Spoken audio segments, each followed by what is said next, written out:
I've been asking my guides all week long for more information about what I saw and heard during the eclipse last week, and I have gotten nowhere. So I want to ask them, for one, because to me it felt like a very huge expansion experience with the, the colors that I saw, and what do you call them? Hieroglyphs.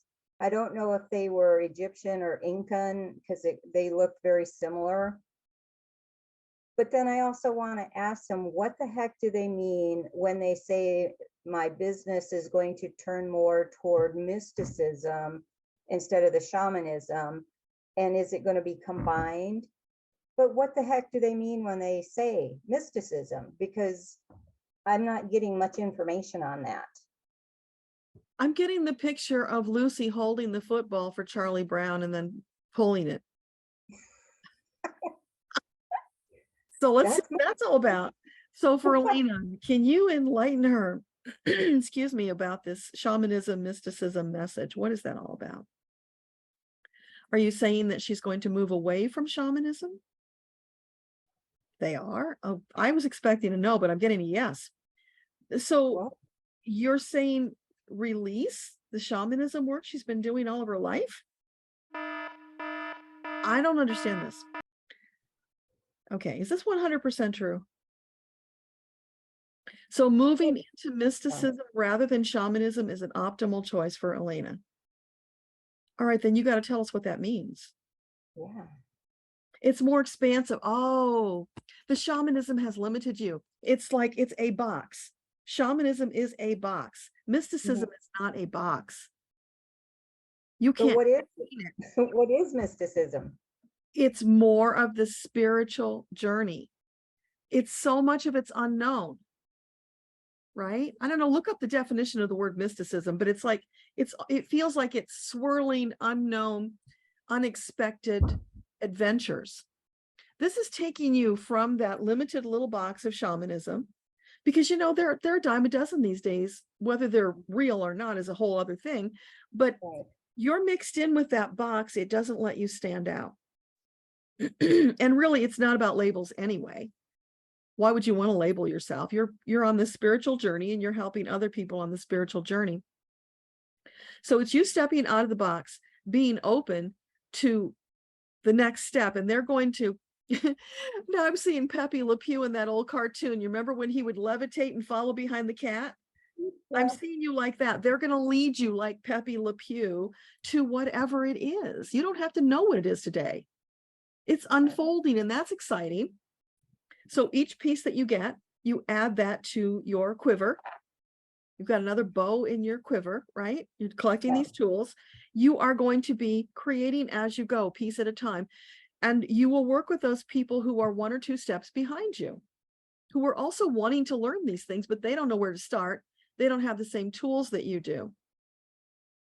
Now, does that mean you're going to give up everything you did with shamanism? No, because those are tools that you already have and that you know, but you're not going to be walking the path of shaman because that has limited you. That's a huge part of what's been going on for a long time.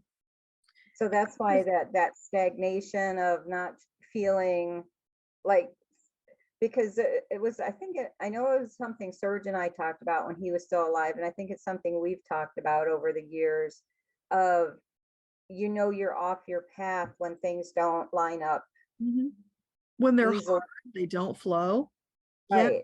Yeah. So that's so this feeling that it has to do with the Egyptian and the Inca, because I've been in both lifetimes. I've been several lifetimes as a Egyptian, but the Inca is still in my blood today. So is that what those what those tiles were that I was looking at through the iridescent orange and red? So the tiles that she was seeing, are they Egyptian, or were they Egyptian? Were they also Inca? Egyptian. So the Inca was kind of like a, what do you call that thing that distracts you? That was a distraction. Anyway, it's Egyptian. So are you telling her focus is more on the Egyptian heritage? Yeah, that's going to be part of the mysticism that you're moving into. It's a different path. there might be some similarities, but it is distinctly different. So what is she to do with all this? Don't worry about that right now. They will send you the next piece when it's time. Now it's you reconnoitering, figuring out what this means for you and what feels good, what you're going to move forward with next. You start taking that action, and then they're going to feed you the next piece. But you can't rush it. You know that. They're not going to give it to you until you're ready. But you won't be ready till you take the action. So maybe the action in the short term, this is what it's feeling like. Feel it now in my heart chakra. All of those things that you have created, get out there and put them on display, sell them, move that forward. In the doing of that, it's opening up space to get more clarity about what you might be doing next. Because if you're going to explore the Egyptian more, then it seems like what you create might be more in that line. It's going to change. That's part of the shifting away from, because you were shamanically inspired to create those pieces, right? Mm-hmm. Yeah, so those have to be moved away. Okay. Get rid of them now, opening up the space for the new creations that will be coming in. The sooner the better. Okay. Because there's a lot of intense energy right now, which will boost you. So float on that. Let it help you carry you through.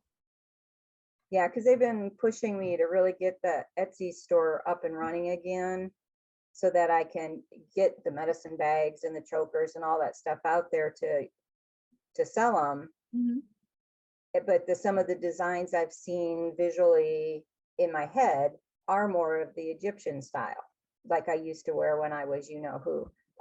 So well, that's limiting. That's old limited you, and you're not limited. That's the mysticism is calling you forward to expand. Because think of it like mist.